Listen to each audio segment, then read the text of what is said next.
What's up guys, Dave with Miracle Canine Training. We're gonna get started here with another Q&A for you guys. As you guys have seen, we are posting every single week asking for questions from you guys, and we're gonna be answering them one day at a time here, posting those answers on Facebook, Instagram, YouTube, and stuff. So we got a couple of them here we're gonna go through.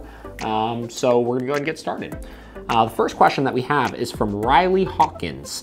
Riley asks, how do you work with dogs that are very reactive to both people and other dogs? On the same train of thought, how do you get a dog to calm back down after a reaction episode? There's a couple of points here. First and foremost, reactivity is reactivity, no matter what way you look at it, whether it's towards dogs, people, squirrels, inanimate objects. We'll see dogs that'll react to plastic bags flying by in the wind, any of that type of stuff. First thing that I do is I kind of sandwich all of them into one. Reactivity is reactivity, and what reactivity is a lack of impulse control around a trigger, right? A trigger that particularly, elicits some sort of emotional response out of the dog. So what we need to do is first and foremost, we need to figure out one, where is the dog reacting? Primarily where we'll see reactivity is behind any sort of barrier. So on leash, we'll see it behind windows, we'll see it behind fences, we'll see it in the car. So first, you need to break down the situations that your dog is reacting in.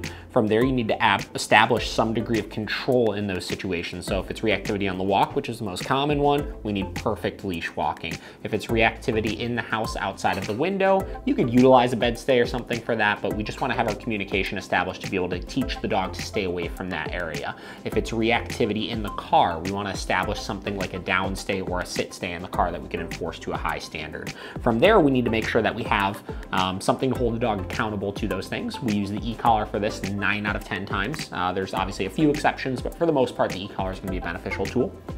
And then you want to teach whatever that communication is or whatever that structure is in that area, right? So with the leash walking, we want to have absolute perfect leash walking, right? We teach it with the e-collar. We make sure the dog is heeling very, very beautifully with us without any tension on the leash. We have a very clear no marker established for if the dog breaks command, and then we implement it into that drill. So we take the dog for a walk, and I'm not so much worried about the dog looking around and stuff like that as much as the dog actively leaving position. So if you're walking with the dog, right, and there's a trigger right here, another dog, right? The second you see the dog go and veer off like that, no, boom, correct? Get them back on track with you. They do it again, no, boom, correct. Get them back into position with you.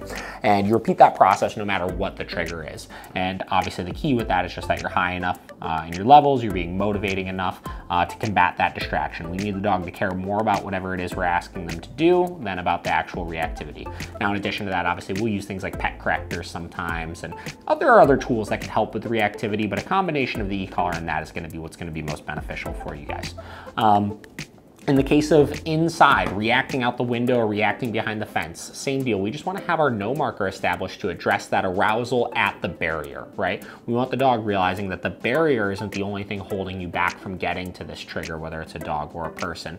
I am actively holding you back from it. So by correcting at a really high level for rushing that fence line or rushing that window and freaking out, the dog is going to start to organically keep themselves further away from that trigger as they go.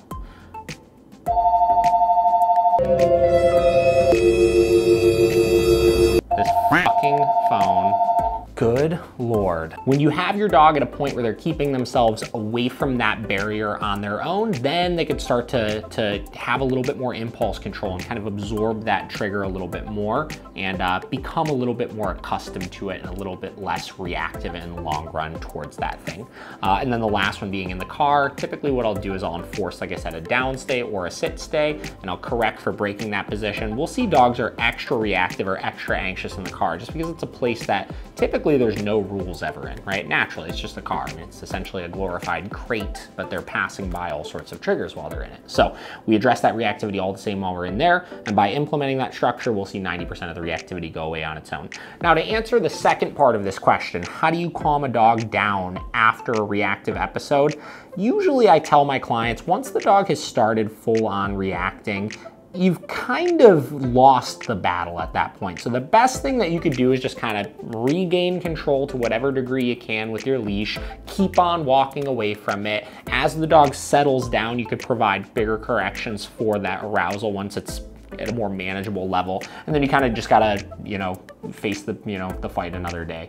And usually we'll see dogs actually react in situations where we're missing some of the earlier signs. So that first sign of motion, like we were talking, or anything like that. So this is just kind of a brief summary of how we tackle some of this kind of stuff. So hope it helps. If you guys have any questions on that, let me know.